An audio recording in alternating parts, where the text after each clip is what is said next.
Sunday ஒரு நாள் கூட லீவு கொடுக்காம ட்ரம்ப்பும் புட்டினும் வந்து மறுக்க வந்து அணு ஆயுதத்தை வச்சு நியூக்ளியர் ஆயுதங்களை வச்சு மிரட்டிட்டு இருக்காங்க. மிரட்டுறது மட்டும் இல்லாமல் உண்மையிலேயே பொசிஷன் பண்ணிட்டு இருக்காங்க. இது எப்படின்னு பார்த்தீங்கன்னா எல்லாத்தையும் பொசிஷனில் துப்பாக்கி எல்லாத்தையும் வச்சு ரெடியாக பார்த்துட்டு இருக்கிற மாதிரி அணு ஆயுதத்தை வச்சு ஆனால் பண்ணிருக்காங்க. நியூக்ளியர் ஆயுதங்களை வச்சு பண்ணிருக்காங்க. நம்ம எல்லாருக்குமே தெரிஞ்சது ட்ரம்ப் வந்து நியூக்ளியர் கப்பல்களை சப்மரன்ஸை வந்து நியூக்ளியர் வெப்பன்ஸோட வந்து வார்ஹெட்ஸோட வந்து நான் அனுப்பிச்சு வச்சிருக்கேன் ரஷ்யாவை பார்த்துன்னு சொன்னார்ல. இப்போ பதிலுக்கு புட்டின் என்ன பண்ணியிருக்காருன்னா, அப்படியாப்பா என்கிட்டயும் ஒரு ஆயுதம் இருக்குது, ரொம்ப நாளாக இருக்குது, இந்த உலகமே பார்க்காத ஒரு ஆயுதம் இருக்குது, இந்த உலகத்தில் இருக்கக்கூடிய முக்கியமான சிட்டிஸை 2 நிமிஷத்தில் தகர்க்கக்கூடிய ஆயுதங்கள் இருக்குது, நானும் அதை மாசா ப்ரொடியூஸ் பண்ண ஆரம்பிச்சுட்டேன், மாசா டிப்ளாய் பண்ண போகிறேன், ரஷ்யாவில் மட்டும் இல்லை பெலாரஸில் பக்கத்து கண்ட்ரிலையும் நான் வைக்க போகிறேன், பார்த்துடலாமா அப்படின்னு சொல்ல ஆரம்பிச்சிருக்காங்க. இன்னைக்கு வீடியோவில் நம்ம இது ஒரு 3ஆம் உலகப் போருக்கு நோக்கி போயிட்டு இருக்குது. இது வந்து இனிமே வந்து சும்மா ரேண்டமாக யூடியூப்ல வைக்கக்கூடிய கிளிக் பைடி தம்ப்நெயில் மாதிரி இல்லை. 2 பேரும் அப்படிதான் ஆயுதத்தை வச்சு பேசிட்டு இருக்காங்க. கொஞ்சம் குளோபல் அஃபேர்ஸ் தெரிஞ்சவங்க கூட சர்ச் பண்ணி பார்த்தீங்கன்னா உங்களுக்கே தெரிய ஆரம்பிச்சிடும். பட் ஏன் இதை பண்ணிட்டு இருக்காங்க, எதனால இது நடந்துட்டு இருக்கு, இதனால எனக்கு என்ன மதன், ரஷ்யாவும் அமெரிக்காவும் அடிச்சுக்கிட்டு செத்தா சாப்பிட்டு எனக்கு என்ன பிரச்சனை, நான் இந்தியாவில் ஜாலியாக இருக்கேன்னு கேட்டிங்கன்னா ஒரு விஷயம் சொல்கிறேன். ஆல்பர்ட் ஐன்ஸ்டைன் சொன்னார் இதுன்னு நினைக்கிறேன். 3வது உலகப் போர் வந்து எதை வச்சு சண்டை போடுவாங்கன்னு எனக்கு தெரியாது. ஏன்னா 2 உலகப் போர் அவர் பார்த்துட்டார். 3வது உலகப் போர் எந்த ஆயுதத்தை வச்சு சண்டை போடுவாங்கன்னு எனக்கு தெரியாது. ஆனால் 4வது உலகப் போர் வந்து மறுபடியும் குச்சியவும் கல்லையும் வச்சு தான் சண்டை போடுவாங்க. ஏன் அப்படி சொன்னாருன்னா 3வது உலகப் போர்னு ஒன்று நடந்துச்சுனால் நம்ம அதை பற்றி பேசலாம், அது வரக்கூடாதுங்கிறதுக்காக எவ்வளோ நாள் அதை பற்றி டிஸ்கஸ் பண்ணலாம், அதை பேசுகிறவங்கள அதை நோக்கி போகிறவங்கள வந்து நம்ம கலாய்க்கலாம், நிறுத்தி வைக்கலாம், தடுத்து நிறுத்தலாம், என்னன்னாலும் பண்ணலாம். ஆனால் நடந்துருச்சுனால் 3வது உலகப் போர் நடந்துருச்சுன்னா எல்லாமே அழிஞ்சு போயிடும். இன்றைக்கி நம்ம பார்க்குற உலகமே வந்து இன்றைக்கி இருக்கிற மாதிரி இருக்காது. அதுக்கப்புறம் மனிதர்கள் வாழ்ந்தாங்கன்னா 4வது உலகப் போர் வந்து குச்சியும் கட்டையும் வச்சுக்கிற அளவுக்கு தான் டெக்னாலஜி எல்லாத்தையுமே அடித்து பின்னாடி கொண்டு போயிடும். அதனால இந்த 3வது உலகப் போர் பண்ணாதீங்கன்னு வந்து ஆல்ரெடி இது பேசின ஒரு விஷயம் தான். பட் இப்போ அதை நோக்கி 2 முக்கியமான தலைவர்கள் போயிட்டு இருக்காங்களே, என்ன நடந்துட்டு இருக்குது, அண்ட் இதில் இந்தியாவுக்கு முக்கியமான பங்கு இருக்குது. நீங்கள் நான் டைரெக்டாக பாதிக்கப்படுவோம். எப்படி என்ன அப்படிங்கிறது எல்லாத்தையும் நான் உங்ககிட்ட டீட்டெயிலாக சொல்ல ஆரம்பிக்கிறேன். இன்ஃபேக்ட் இதை ட்ரிகர் பண்ணதே இந்தியா தான். நேற்று வீடியோ பார்த்தவங்களுக்கு நல்லா தெரிஞ்சிருக்கும். ஓகேவா? ஸோ இது எல்லாத்துக்கும் ஆரம்ப புள்ளியாக வந்து இந்தியாவை எதிர்த்து அமெரிக்கா ட்ரம்ப் பேசின ஒரு விஷயத்துக்கு ரஷ்யா பதிலுக்கு பேச ஆரம்பிச்சு ஒரு மாதிரி ஸ்பைரலிங்காக தான் இது போயிட்டு இருக்குது. ஸோ என்ன நடந்திருக்குங்கிறது எல்லா விஷயத்தையும் உங்ககிட்ட டீட்டெயிலாக சொல்கிறேன். பட் அதை பார்க்க ஆரம்பிக்கிறதுக்கு முன்னாடி ஆஸ் ஆல்வேஸ் நீங்க இன்னும் இந்த சேனலை சப்ஸ்கிரைப் பண்ணலனா சப்ஸ்கிரைப் பண்ணுங்க. அப்போனா தான் இந்த மாதிரி வேர்ல்டு ஃபுல்லாக நடக்கக்கூடிய எல்லா விஷயத்தையும் என்னால் உங்ககிட்ட ரொம்ப சிம்பிளாக ஈஸியாக வந்து சேர்க்க முடியும். உங்களுக்கும் வந்து புரிகிற மாதிரி எல்லா நியூஸ் பேப்பரையும் வாசிக்காமல் ரொம்ப ஈஸியாக இங்கேயே புரிஞ்சுப்பீங்க. ஓகேவா? சூப்பராக சப்ஸ்கிரைப் பண்ணிவிடுங்க. அண்ட் எனக்குமே இது புதுசாக ரொம்ப நாள் கழிச்சு மறுபடியும் பண்ணுற மாதிரி இருக்குது. நானே வந்து ட்ராவல் பண்ணிருக்கேன், நானே இருக்கிற ரூம்குள்ளே ஒரு ஃபோன் கேமரா வச்சு பேசுகிறது, இப்படி தான் நிறைய OGMG ஸ்குவாட் நம்மளை பார்க்க ஆரம்பிச்சிருப்பீங்க. கரெக்டாக எனக்குமே இது வந்து கொஞ்சம் நல்லா இருக்குது. கொஞ்சம் நல்லா ரொம்ப டீப்பாக கொஞ்சம் ஃபீல் பண்ணி பேச முடியும் இந்த ப்ரொஃபஷனல் செட்டப்லாம் இல்லாமல். இன்னும் என்ன நடக்குதுங்கிறத எக்ஸ்பிளைன் பண்ண ஆரம்பிக்கிறேன். ஹலோ எவ்ரிவான், நான் Madan Gowri and hello my dear MG squad. First விஷயம் என்ன அப்படின்னு பார்த்தீங்கன்னா, உண்மையிலே எனக்கு இது இன்ட்ரெஸ்ட் இல்லை. நான் வந்து ஆல்ரெடி ஒரு பயங்கரமான மிஸ்ட்ரி டாபிக்லாம் பார்த்து வச்சிருந்தேன். பட் சண்டே அன்னைக்கு புட்டின் வந்து ஒரு விஷயத்த பேசிட்டாரு. ஸோ சண்டே அன்னைக்கு நான் பேச வைக்கிற மாதிரி அவர் நேற்றுக்கு பேசிட்டாரு. என்ன சொல்லியிருக்காருன்னு பார்த்தீங்கன்னா, ஆர்ஷனிக் அப்படின்னு சொல்லப்படக்கூடிய ஒரு மிசைலை வந்து நாங்கள் உருவாக்கியிருக்கோம். இந்த ஆர்ஷனிக்கை வந்து அவங்க ஆல்ரெடி டெஸ்ட் பண்ணிட்டாங்க. It's a proven missile. ஓகேவா? இந்த மிசைல் வந்து நினைச்சு கூட பார்க்க முடியாத ஸ்பீடில் போகுங்க. thousands of km/h ஸ்பீடில் போகக்கூடிய ஒரு மிசைலை வந்து இவங்க உருவாக்கியிருக்காங்க. இதில் நியூக்ளியர் வார்ஹெட் கெப்பாபிலிட்டியும் இருக்குது. விச் மீன்ஸ் அணு ஆயுதத்தையும் கேரி பண்ணி கொண்டு போடக்கூடிய கெப்பாசிட்டி இருக்குது. இந்த மிசைலை புட்டின் என்ன சொல்றாருன்னா, நாங்கள் வந்து மாஸ் ப்ரொடக்ஷன் பண்ண போகிறோம். ஓகேவா? பெருசாக ப்ரொடியூஸ் பண்ண போகிறோம். 1-2 இல்லை. இந்த மாதிரி அணு ஆயுதம் செஞ்சால் மட்டும் பார்த்தாது, அதை கொண்டு போய் கொடுக்கறதுக்கு ஏதாவது ஒன்று வேணும். இல்லை இப்போ அமெரிக்கா சொல்கிறாங்கல்ல, நாங்கள் வந்து அணு ஆயுதம் கொண்ட சப்மரனை வந்து ரஷ்யாவை நோக்கி வச்சிருக்கோம் அப்படின்னு இருக்காங்கல்ல. ஸோ அது ஏன் சொன்னாங்க, இந்தியாவையும் ரஷ்யாவையும் செத்த எக்கானமின்னு ட்ரம்ப் பேசினார். இந்தியாவுக்கும் சப்போர்ட்டாக சேர்த்தே ரஷ்யா வந்து அங்கேருந்து போட்டு அடிச்சாங்க. அவங்க பதிலுக்கு வந்து நான் அணு ஆயுதத்தோட இருக்கிற சப்மரனே அனுப்பிச்சுறேன் அப்படின்ட்டாங்க. இதான் நடந்துச்சு. ட்ரம்ப் சொன்னது முழுக்க ஒரு என்ன சொல்ல, ஒரு திமிரு பிடிச்சவன் பேசக்கூடிய ஸ்டேட்மெண்ட் தான். இந்தியா தான் உலகத்திலேயே 4வது மிகப்பெரிய எக்கானமி. ரஷ்யா கூட வந்து 11வது எக்கானமி. நம்ம உலகத்திலே 4வது மிகப்பெரிய எக்கானமி. ஓகேவா? நம்மளுக்கு மேலே வந்து ஜெர்மனி, சைனா, அமெரிக்கா, இந்த 3 தான் இருக்குது. நம்ம இதே வேகத்தில் போயிட்டு இருக்கோம். கரெக்டாக? ஜெர்மனியை கொஞ்ச நாள் தலையில் தட்டி உட்கார வச்சிருவோம். நம்ம வந்து இந்தியா, சைனா, அமெரிக்காங்கிறது தான் குளோபல் லெவலில் பணமாவே காம்படிஷன். அந்த அளவுக்கு நம்ம முன்னேறிட்டு இருக்கோம். சைஸ், மக்கள் தொகை எல்லாத்துலேயுமே நம்ம குளோபல் பவராக இருக்கிற இந்த நேரத்தில் ட்ரம்ப் என்ன சொன்னார், நீங்கள் ஒரு செத்த எக்கானமி, நீனும் ரஷ்யாவும் ஃப்ரெண்டாக இருந்தால் எனக்கு என்ன கவலை அப்படின்ட்டு போனார். இது ரஷ்யாவுக்கு ட்ரிகர் ஆச்சு. ரஷ்யாவோட எக்ஸ் பிரசிடென்ட் வந்து ட்ரம்ப்பை வந்து பதிலுக்கு, நீ எல்லாம் ஒரு ஆள் எங்களை பார்த்து பேச வேண்டியான்னு கேட்டார். இதில் ட்ரிகர் ஆன ட்ரம்ப் வந்து அணு ஆயுதம் கொண்ட சப்மரன்ஸ் நீர்மூழ்கி கப்பல்களை போர்க்கப்பல்களை வந்து ரஷ்யாவை நோக்கி நான் பொசிஷன் பண்றேன் அப்படின்னு பேசினார். இதுதானே இது வரைக்கும் நடந்துச்சு. இதுக்கு பதிலடியா ரஷ்யா சைட்ல இருந்து என்ன சொன்னாங்கன்னா, எங்க ட்ரம்ப் சொல்றதெல்லாம் சீரியஸா எடுத்துக்க முடியாதுன்னு ஒரு மாதிரி கேஷுவலா தாண்டி போகிற மாதிரி பேசினாலும், இன்னொரு கை என்ன பண்ணுதுன்னு பாத்தீங்கன்னா, எங்க கிட்டயும் ஆயுதம் இருக்குதுங்கிறத காமிச்சுக்கிறதுக்கு பெலாரஸ்ல, ரஷ்யாலே இல்ல, அதுக்கு கிட்ட இருக்கிற கண்ட்ரி. இது எப்படி சொல்லலாம்னா, ஒரு எக்ஸாம்பிளுக்கு நான் இதை சொல்றேன். இப்ப மதுரைக்கும் சென்னைக்கும் பஞ்சாயத்துன்னு வச்சுக்கோங்களேன். மதுரைக்கும் சென்னைக்கும் பஞ்சாயத்து. இப்ப மதுரை வந்து சென்னை அடிக்கணும் மிரட்டணும் அப்படின்னு முடிவு பண்ணிடுச்சுன்னா நம்ம என்ன பண்ணுவோம்? மதுரையில் இருக்கிற மிகப்பெரிய ஆயுதங்களை கொண்டு போய் திருச்சியில் வைக்கிறதுக்கு திருச்சியும் சேர்த்துக்கிட்டோம்னா எப்படி இருக்கும்? திருச்சி நான் பாட்டு சிவனன் தாண்டா நடுவில் இருந்தேன்னு கேட்குறப்போ மதுரைக்காரங்கள்ட்ட இல்லை, ஒருவேளை சென்னை வந்து மதுரை அடிக்கணும்னு முடிவு பண்ணிட்டு சென்னையில் வந்து இருக்கிறவங்களாம் ஒன்றா சேர்ந்து நம்ம திருச்சியை வந்து சென்னை பக்கம் இழுத்துக்கிட்டோம்னா, அந்த மாதிரி பெலாரஸ்ங்கிறது ரஷ்யாவுக்கு கிட்ட இருக்கிற கண்ட்ரி. ஆனால் அந்த கண்ட்ரியுமே ரஷ்யா சேர்த்துக்கிறாங்க. ஏன்னா பெலாரஸ் வந்து இன்னமும் தள்ளி இருக்குது, இன்னமும் இந்த மற்ற கண்ட்ரி ஜெர்மனி பிரான்ஸ் கிட்ட இருக்குது. ஓகேவா, நடுவில் பெலாரஸ்ங்கிற கண்ட்ரி இருக்கிறதுனால இப்போ புட்டின் என்ன சொல்றாருன்னா, இந்த ஆர்ஷ்னிக் அப்படின்னு சொல்லப்படக்கூடிய ஒரு மிகப்பெரிய மிசைலை வந்து நாங்க பெலாரஸ்ல டிப்ளாய் பண்றோம், மாஸ் டிப்ளாய்மெண்ட் பண்ண போறோம் அப்படிங்கிறாரு. இது என்ன மதன் பெரிய விஷயம்? ஒரு ஆயுதத்தை வைக்கிறது பெரிய விஷயமான்னு கேட்டீங்கன்னா எஸ். ஏன் அப்படின்னு சொல்றேன். அந்த பெலாரஸ்ல இவங்க வைக்கிற இடத்துல இருந்து இந்த ஆயுதத்தை ஒரு சிச்சுவேஷன்ல, ஓகேவா, அமெரிக்காவுக்கும் ரஷ்யாவுக்கும் பஞ்சாயத்து வந்துருச்சு. ரஷ்யா வந்து பதிலுக்கு அமெரிக்காவை சப்போர்ட் பண்றவனால அடிக்க போறேன்டா அப்படின்னு முடிவு பண்ணிட்டாங்கன்னா எவ்வளவு நேரம் ஆகும்னு நினைக்கிறீங்க? இந்த பட்டனை தட்டி ஒரு சிட்டி காலி ஆகிறதுக்கு எவ்வளவு நேரம் ஆகும்னு நினைக்கிறீங்க? ஒரு அணு ஆயுதத்தை வச்சு இதோட பவர் கெப்பாசிட்டியை மட்டும் நான் சொல்றேன். அங்கிருந்து ஒரு பட்டன் அமுக்குனாங்கன்னால், ரோம் இருக்குல்ல, ரோம் பல வருஷமா நம்ம பேசக்கூடிய ரோமன் எம்பையர், இன்னைக்கு இருக்கிற மாடர்ன் ரோம், அது வந்து இட்டாலியில இருக்கு. கரெக்டா? ரோம் வந்து 8 நிமிஷத்துல காலி ஆயிடும். 8 நிமிஷத்துல பட்டனை புட்டின் அமுக்கி 8 நிமிஷத்துல ரோம் காலி ஆயிடும். ஏன்னா இந்த மிசைல் வந்து அவ்வளவு வேகமா ரோமுக்கு போகும். ரோமுக்கும் பெலாரஸ்க்கும் நடுவில் வந்து கிட்டத்தட்ட 2000 கிலோமீட்டர்ஸ் இருக்குது. 2000 கிலோமீட்டர் வந்து இது 8 நிமிஷத்துல தாண்டிடும். அவ்வளோ ஃபாஸ்டான ஒரு ஹைப்பர் ஃபாஸ்ட் மிசைல். அதே மாதிரி லண்டன், உலகத்தோட ஒரு முக்கியமான சிட்டி, உலகத்தையே 200 வருஷம் ஆட்சி செஞ்ச ஒரு சிட்டி இருக்குல்ல, அந்த சிட்டியை வந்து அவங்க வந்து 9.7 மினிட்ஸ்ல காலி பண்ணிட முடியும். பெலாரஸ்ல இருந்து இந்த மிசைல் வந்து அணு ஆயுதத்தை கொண்டு போய் டப்புன்னு 10 நிமிஷத்துக்குள்ள வந்து போட்டு லண்டனை காலி பண்ற பவர் இந்த மிசைலுக்குள்ள இருக்குது. பாரிஸ் 8 நிமிஷத்துல காலி ஆகும். பெர்லின், வியனா இதெல்லாம் 4 நிமிஷத்துல காலி ஆகும். வார்சா, போலாண்ட் அவங்க கிட்டே இருக்கிற ஒரே நிமிஷத்துல துவம்சம் ஆயிடும். அப்போ இதோட பவர் உங்களுக்கு என்னன்னு புரியுதுல? அவ்வளோ வேகமா டெலிவர் பண்ணும். நம்ம என்னதான் அட்வான்ஸ்டான கண்ட்ரியா இருந்தாலும், நம்ம கிட்ட என்னதான் அமெரிக்காவோட டிஃபென்ஸ் சிஸ்டம் ரேடார்லாம் இருந்தாலும், இந்த ஸ்பீடு இருக்குல்ல, 10 நிமிஷத்துக்குள்ள அடி வாங்குறது, 8 நிமிஷத்துக்குள்ள ஒரு சிட்டியா காலி ஆகுறது, இன்னைக்கு இருக்கக்கூடிய மாடர்ன் டெக் எதுவுமே இதுக்கு எதிராக நிற்கவே முடியாது. அவ்வளவு அட்வான்ஸ்டான மாடர்னான டெக்னாலஜியை வந்து இப்போ ரஷ்யா என்ன சொல்லியிருக்காங்கன்னா, நாங்கள் மாஸ் ப்ரொடக்ஷன் பண்ண போகிறோம், ஒன்றும் இல்லை இந்த மாதிரி நாங்கள் நிறைய செய்ய போகிறோம், செஞ்சு பெலாரஸ் ஃபுல்லாக நாங்கள் வைக்க போகிறோம் அப்படின்னு இருக்காங்க. ரஷ்யா நினச்சா யூரோப் மட்டும் கிடையாது, அமெரிக்காவும் அடிக்கலாம். இந்த சைடு ரஷ்யாவோட அதர் எண்ட் இருக்குல்ல, ரஷ்யா இட்ஸ் ஹியூஜ் கண்ட்ரி, உலகத்திலே மிகப்பெரிய கண்ட்ரி. ஒரு எண்டு யூரோப் கிட்ட இருந்துச்சுன்னா இன்னொரு எண்டு அமெரிக்கா கிட்ட இருக்குது, இந்த சைடு கடல் பகுதி. ஸோ அந்த எண்டில் இதே வச்சாங்கன்னா அங்கே அமெரிக்காவில் இருக்கக்கூடிய முக்கியமான சிட்டிஸையுமே வந்து ரஷ்யானால காலி பண்ண அளவுக்கு கெப்பாசிட்டி இருக்கக்கூடிய இந்த ஆயுதங்களை வந்து நாங்கள் டிப்ளாய் பண்ணுறோம் அப்படின்னு இருக்காங்க.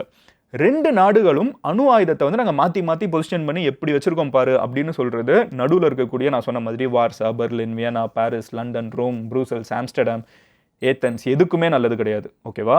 ஆனால் அமெரிக்காவுக்கும் நல்லதில்லை, ரஷ்யாவுக்கும் நல்லது, யாருக்குமே நல்லதில்லை. அண்ட் இந்த குண்டுகளெல்லாம் இவங்க ஒருவேளை நம்ம சொல்ல முடியாது எப்போ எது நடக்கும். ஆப்ரேஷன் சிந்தூர் வந்து இப்படி இவ்வளோ பெரிய ஒரு பிரச்சனையாக ஒரு 4-5 நாளுக்கு 2 நாடுகளும் மாற்றி அது எஸ்கலேட் ஆகும்னு யாராவது யோசிச்சோமா? இந்தியா வந்து அங்கே இருக்கிற ஏர்பேஸ் எல்லாம் அடிச்சு நுகர்த்தணும்னு அங்கே இருக்கிற இந்தியன் ஆர்ம்டு பீப்புள் கூட யோசிச்சிருக்க மாட்டாங்க. இட் வாஸ் அ ரியாக்ஷன், நீ அடிச்ச நான் பதிலுக்கு எவ்வளோ ஸ்ட்ராங்காக அடிக்கிறேன்னு. ஸோ இந்த போர்னு ஒன்று வந்துருச்சுன்னா யார் அந்த லாஸ்ட் அடி அடிக்கிறாங்கிறதுக்கு அது எஸ்கலேட் ஆகிட்டே இருக்கும். எஸ்கலேட்டிங் டென்ஷன்ஸ். திடீர்னு பாருங்கள், சம்மந்தமே இல்லாமல் தாய்லாந்து வந்து ஒரு போரில் இறங்கியிருந்தாங்க. ஸோ இந்த மாதிரி நம்ம கண்ட்ரோலில் இல்லை போர்னு ஒன்று ஆரம்பிச்சிருச்சுன்னா இவங்க 2 பேரும் இப்படி பேசுறது குளோபல் லெவலில் டென்ஷனை ஏற்றி விட்டுட்டு இருக்குது. டென்ஷன் ஏறிச்சுன்னா என்ன ஆச்சுன்னு பார்த்தீங்கன்னா பை டிஃபால்ட்டாகவே மார்க்கெட்லாம் உள்ள ஆரம்பிக்கும். உங்கள் ஃப்ரெண்ட்ஸ் யாராவது இந்த ஷேர் மார்க்கெட் பண்ணுறவங்க கிட்டலாம் கேட்டு பாருங்களேன், லாஸ்ட் ஒரு வாரமாக ரத்த கண்ணீர் தான் வடிச்சிட்டு இருக்காங்க. அது நம்ம ஃப்ரெண்ட்ஸ் தெரிஞ்சவங்க. இதே தான் குளோபல் லெவலில் இருக்கக்கூடிய பேங்க் எல்லாருமே அங்கே தான். உங்களோட பேங்க்ல வந்து எஃப்டிலாம் போட்டு வைக்கிறீங்களா, இந்த காசெல்லாம் ஷேர் மார்க்கெட்டுக்குள்ள தான் நிறைய போகுது. நிறைய காசு இப்படி பேங்க்ஸ் எல்லாம் அங்கே தான் சேர்த்து வச்சிருக்காங்க. அப்போ குளோபல் லெவல்லே வந்து அடி வாங்கும், ஓவராலாகவே எக்கானமி அடி வாங்கும்.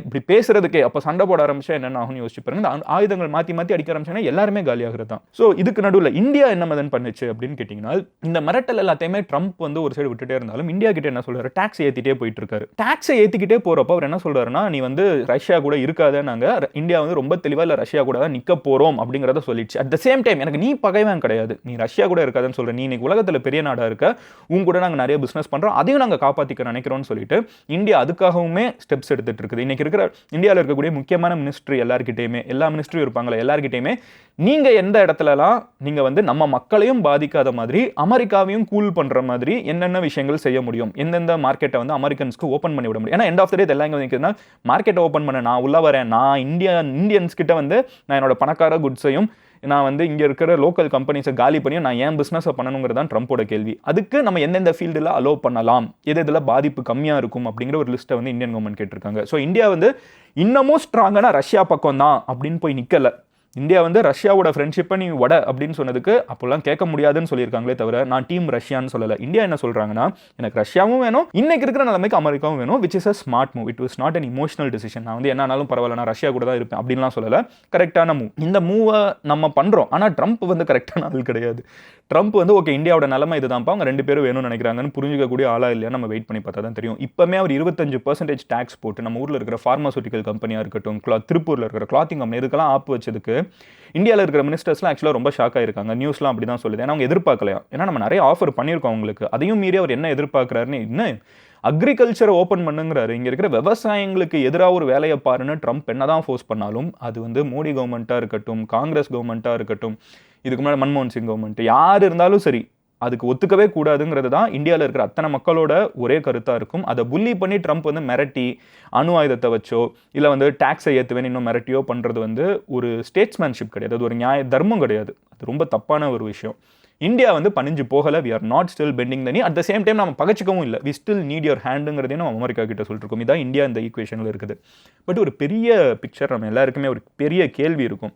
மதன் எல்லாம் சரி, ரஷ்யாவுக்கு அமெரிக்காவுக்கு அப்படி என்னதான் பிரச்சனை அப்படின்னு கேட்டிங்கன்னா, ரஷ்யா உக்ரைனுக்குள்ளே வந்தாங்களா, உக்ரைன் வந்து அமெரிக்கா கிட்ட ஹெல்ப் கேட்டாங்க. இப்போ அமெரிக்கா உக்ரைன் ஒரு டீமு, ரஷ்யா ஒரு டீமு. இது வந்து ஹமாஸா இருக்கிறப்போ இல்லைனா வந்து இந்த பலஸ்தீனிய பகுதியாக இருக்கப்போ, காசாவா இருக்கிறப்போ அமெரிக்காவோட பவரை வந்து அது ஏன்னா ஒரு ரொம்ப குட்டி நாடு அண்ட் அவங்களுக்கு பேசிக்காக யாருமே அரபு நாடுகளே சப்போர்ட் பண்ணல. அப்படி இருக்கிறப்போ அவங்களை ஈஸியாக ஊதியாச்சு. ஆனால் இங்கே அப்படி கிடையாது. ரஷ்யாங்கிறது ஒரு ராட்சச எந்திரம். It's huge. உலகத்திலே மிகப்பெரிய நாடு, 2 பனிப்போரை பார்த்த நாடு. அதுதான் அமெரிக்கா வந்து இருக்கிற எக்ஸ்பீரியன்ஸை விட உலக போரில் வந்து எக்ஸ்பீரியன்ஸ் அதிகம் இருக்கிறது வந்து சீனியர் வந்து ரஷ்யா தான். அவங்க கிட்ட வந்து இப்படி ஹேண்டில் பண்ண முடியாது. ஸோ உக்ரைன் கிட்ட வந்து அமெரிக்கா என்ன சொல்லுதுன்னா, உக்ரைனை விட்டு வெளியே போன்னு ரஷ்யா கிட்ட சொல்லிக்கிட்டே இருக்குது. 2 வருஷமா சொல்லிக்கிட்டே இருக்குது. ஆனால் ரஷ்யா வந்து உக்ரைனுக்குள்ள வந்துகிட்டே இருக்குது. யோசிச்சு பாருங்களேன். ரெண்டுமே வந்து இங்கே இஸ்ரேலுக்கு அமெரிக்கா என்னென்ன வேலையை பார்க்குது, ஒரு சின்ன எதிரின்னு தெரிஞ்சவொன்னே இங்கே ஒரு பெரிய எதிரின்னு தான் ஒன்று மிரட்டுறது மட்டும், டேக்ஸை மட்டும் ஏற்றிக்கிட்டே போயிட்டு இருக்காங்க. ஆனால் அது ரஷ்யா கிட்ட எடுபடலை. இப்போ கடைசியாக என்னன்னு பார்த்தீங்கன்னா, ரஷ்யா என்ன சொல்றாங்கன்னா, நான் மொத்தமாக என் கண்ட்ரோலுக்கு உக்ரைன் வரணும் அப்படிங்கிற ஒரு ஆங்கிள் தான் புட்டின் போயிட்டு இருக்காரு.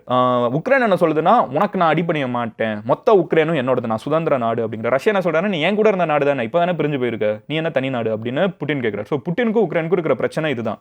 அமெரிக்கா என்ன சொல்லுதுன்னா, இது வரைக்கும் நீ பிடிச்ச இடத்த புட்டின் நீ வச்சுக்கோ, இனிமே நீ இருக்கிற இடத்த எக்ஸ்ட்ராவா பிடிக்காது, உக்ரைனை விட்டுரு அப்படிங்கிறதுக்கு உக்ரைனும் ஒத்துக்கல, ரஷ்யாவும் ஒத்துக்கல. இதனால தான் இந்த போர் பெருசாயிட்டே போயிட்டு இருக்கு. பட் அல்டிமேட்டம் கொடுத்துட்டு இருக்காரு. ஆகஸ்ட் 8ஆம் தேதியோ 10ஆம் தேதியோ, இன்னும் ஒரு 7 நாள்ல, ஒரு வாரத்துல ட்ரம்ப் என்ன சொல்றாருன்னா, இந்த போரை நீங்க நிறுத்தலைன்னா, ரஷ்யா வந்து உக்ரைனுக்குள்ள வர்றதை நீங்க நிறுத்தலைனால் ரஷ்யா மேல இன்னும் டாக்ஸை ஏற்றுவோங்கிறாரு. ஆனா எனக்கு என்ன புரியலன்னா, டாக்ஸை யாரை வச்சு ஏற்றுவாரு, என்ன பண்ணலாம்? ஏன்னா இனிமே அவங்க 2 பேரும் பிஸ்னஸே பண்ணல. டாக்ஸை யார்கிட்ட, நான் உங்ககிட்ட வாங்கவே இல்லை, நீ பாட்டு விலையாத்திட்டே இருந்தேன்னா எனக்கு என்ன கவலை, நான் வேற இடத்துல வாங்கிட்டு இருக்கேன், அந்த மாதிரி போயிடலாம். ஆனால் என்ன பண்ணுவாருன்னு நான் நினைக்கிறேன். நாள் இந்த இஷ்யூவை இவ்வளோ நாள் ஃபாலோ பண்ணதில் அடுத்த ஸ்டெப் வந்து ட்ரம்ப் வந்து இந்தியாவை புள்ளி பண்ண ஆரம்பிப்பார். ரஷ்யா கூட பிஸ்னஸ் பண்ணாதீங்க, சைனாவை புள்ளி பண்ண ஆரம்பிப்பார். ஏன்னா நீங்கள் 2 பேர் இருக்கிறதுனால தான் ரஷ்யாவோட எக்கானமி நான் பகச்சாலும் இன்னும் நின்றுட்டு இருக்குது. இப்போமே அதை தான் பண்ணிட்டு இருக்காரு. நம்ம மேலே டாக்ஸை வந்து ஏற்றிக்கிட்டே இருப்பார். இந்தியா வந்து ஒரு பாயிண்ட்டுக்கு மேலே வேற வழி இல்லை, ரஷ்யாவோட கையை விட வேண்டிய நிலைமைக்கு ட்ரம்ப் வந்து விடுறதுக்கு ஒரு புஷ்ஷை ஏற்றிக்கிட்டே போயிட்டு இருப்பாருங்கிறதா என்னோட ப்ரெடிக்ஷன். சைனா கிட்டே அதை தான் பண்ண போகிறார், ரஷ்யாவோட கையை விடு அப்படிங்கிறது. ஸோ ரஷ்யா வந்து இறங்கி போகிற ஆள் கிடையாது, ரஷ்யா பணிஞ்சு போகிற ஆள் கிடையாது. If there is one thing we can learn in the past 2 years, ட்ரம்ப்பே வந்து ஒரு பெரிய ஆளாக இருந்தால் புட்டின் அதுக்கு மேலே பெரிய ஆளாக இருக்காரு. இந்த உலகத்தில் வந்து ட்ரம்ப்பு புட்டின் இவங்க 2 பேருமே வந்து ரொம்ப பெரிய ஃபிகர்ஸாக இருக்காங்க. அவங்க நினைச்சது தான் சட்டம் அப்படின்னு நினைக்கிறதுல. அப்படி இருக்கிறப்போ புட்டினை வந்து எப்படி டேக்கிள் பண்ணுறதுன்னு ட்ரம்ப்புக்கு தெரியல. இன்ஃபேக்ட் இதில் அப்பர் ஹேண்ட் வந்து புட்டின் கிட்ட இருக்கு. ஏன்னா என்ன பண்ணாலும் விட மாட்டேங்கிறான் இந்த ஆள், பெருசாக இருக்கான், ஸ்ட்ராங்காக இருக்கான், நம்ம தான் பெரிய ஆள், அமெரிக்காவோட பிரசிடென்ட்னு நினச்சா ஒரு நாட்டோட தலையை வந்து அமுக்கவே முடியல. அவங்களுக்கு சப்போர்ட்டுக்கு இந்தியா இந்த சைடு ஒரு ஸ்ட்ராங்காக ஒரு கண்ட்ரி நின்றுட்டு இருக்குது, சைனாங்கிற 2வது மிகப்பெரிய கண்ட்ரி நின்றுட்டு இருக்குது. என்ன பண்ணுறதுன்னு ட்ரம்ப்புக்கு வந்து ஒரு ஈகோ ஹிட் ஆகிட்டே இருக்குது. இந்த நேரத்தில் இவர் டேக்ஸை ஏற்றுவேன்னு சொல்லியிருக்காரு. ஆனால் அது பிரோஜனப்படாது. அடுத்த டேக்ஸ் சிஸ்டம் வந்து நம்ம மேலே இன்னும் டேக்ஸ் ஏற்றுறது, சைனா மேலே இன்னும் டேக்ஸ் ஏற்றுறதுங்கிறது வந்து வருங்கிறது தான் என்னோட ப்ரெடிக்ஷன். மோஸ்ட் லைக்லி அதான் நடக்கும்னு நினைக்கிறேன். அப்படி ஒரு வேளை நம்மளை வந்து டேக்ஸை ஏற்றி நம்ம நாட்டோட எக்கானமியை உடைக்கிறதுக்கே ட்ரம்ப் பார்த்தாருனால் நம்ம அப்போ ரஷ்யாவோட கையை விடணும்னு நினைக்கிறீங்களா, இல்லை அப்பவும் விடக்கூடாது அப்படின்னு நினைக்கிறீங்களா? நீங்கள் நம்மளை பற்றி யோசிக்கக்கூடாது, நம்ம ஒவ்வொருத்தங்களை பற்றி மட்டும் யோசிக்கக்கூடாது. மொத்தமாக ஒரு நாடா நம்ம எக்கானமி எல்லாத்தையும் பார்த்து யோசிச்சு லாஜிக்கலாக ஒரு டெசிஷன் எடுக்கணும். அப்படி ஒருவேளை உங்ககிட்ட அந்த டெசிஷன் எடுக்க வேண்டிய பவர் வந்துச்சுன்னா நீங்கள் என்ன பண்ணுவீங்க? அப்பவும் ரஷ்யா கூட நிற்பீங்கன்னா ரஷ்யான்னு கமெண்ட் பண்ணுங்க. இல்லை மதன், ஒரு அளவுக்கு மேலே அது லாஜிக்கலாக இருக்காது. எத்தனை பேர் இங்கே தாங்க படிக்க போயிட்டு இருக்காங்க உலகம் ஃபுல்லாக ஏன்னா மொத்த யூரோப்புமே அமெரிக்கா டீம். இது வச்சு நாட் ஜஸ்ட் யூஎஸ், மொத்த யூரோப்புமே டீம் அமெரிக்கா தான். ஸோ ரஷ்யாங்கிற ஒரு கண்ட்ரி என்னதான் ஃப்ரெண்டாக இருந்தாலும் நம்ம அந்த சுச்சுவேஷன்லையும் நம்ம வந்து ரஷ்யா பக்கம் இருக்கிறது அது ஒரு தற்கொலை மாதிரி இருக்கும். அது நல்லா இருக்காதுன்னு நினைக்கிறீங்களா? நீங்கள் டீம் ரஷ்யாவா டீம் யூஎஸ்ஆ? லாஜிக்கலாக நத்திங் அகேன்ஸ்ட் ரஷ்யா, பட் லாஜிக்கலாக இதுதான் சரியான சென்டிமெண்ட். நம்ம அமெரிக்கா பக்கம் போகிறதுன்னு நினச்சிங்கன்னா டீம் யூஎஸ்னு சொல்லுங்கள். இல்லை நம்ம ரஷ்யா பக்கம் போகிறது தான், ஒருவேளை டாக்ஸில் ஏற்றிக்கிட்டே போயிட்டு இருந்தாங்கன்னா டீம் ரஷ்யான்னு சொல்லுங்கள். உங்களோட ஒப்பீனியன் என்னங்கிறத கமெண்ட்டில் சொல்லுங்கள். நாளைக்கு நான் உங்களோட ஒரு வீடியோவில் பார்க்குறேன். அண்ட் அன்டில் தென் நீங்கள் என்கிட்ட பர்சனலாக வேறு ஏதாவது டாபிக் நான் பேசணும்னு நினச்சிங்கன்னா இன்ஸ்டாகிராமில் மதன் கௌரின்னு சொல்லி சர்ச் பண்ணுங்கள். It's verified profile. நீங்கள் ஈஸியாக என்னை வந்து ஃபாலோ பண்ண முடியும். அடுத்த டாபிக் வேறு ஏதாவது நான் பேசணும்னு நினச்சிங்கனாலும் அதை எனக்கு டிஎம்மில் சொல்லுங்கள், இங்கேயும் கமெண்ட் செக்ஷனில் சொல்லுங்கள். இங்கே ஒரு டீம் வந்து டீம் எம்ஜி அப்படின்னு ஒன்று சுற்றிக்கிட்டே இருக்கும். அவங்க வந்து நீங்கள் என்னென்ன கமெண்ட் சொல்கிறீங்கிறதையும் பார்த்து என்கிட்ட கண்டிப்பாக ஏதாவது டாபிக் சஜஸ்ட் பண்ணுறது என்கிட்ட வந்து கொண்டு வந்து சேர்த்துருவாங்க. ஸோ இங்கேயும் கமெண்ட்டில் சொல்லுங்கள். ஐ see you tomorrow. உங்கள் ஃப்ரெண்ட்ஸ் யாராவது இந்த இன்டர்நேஷனல் அஃபேர்ஸ் எல்லாம் பார்க்குறதுக்கு இன்ட்ரெஸ்டடாக இருப்பாங்கன்னா அவங்ககிட்ட இந்த வீடியோ ஷேர் பண்ணுங்கள். எனக்கு எந்த படத்தையும் பார்க்குறத விட இப்போ நடந்துட்டு இருக்கிறது வந்து இன்னும் பயங்கரமாக இருக்குது, எதிர்பார்க்காத ட்விஸ்ட்டாக இருக்குது. லெட்ஸ் வெயிட் அண்ட் see என்ன நடக்குதுன்னு.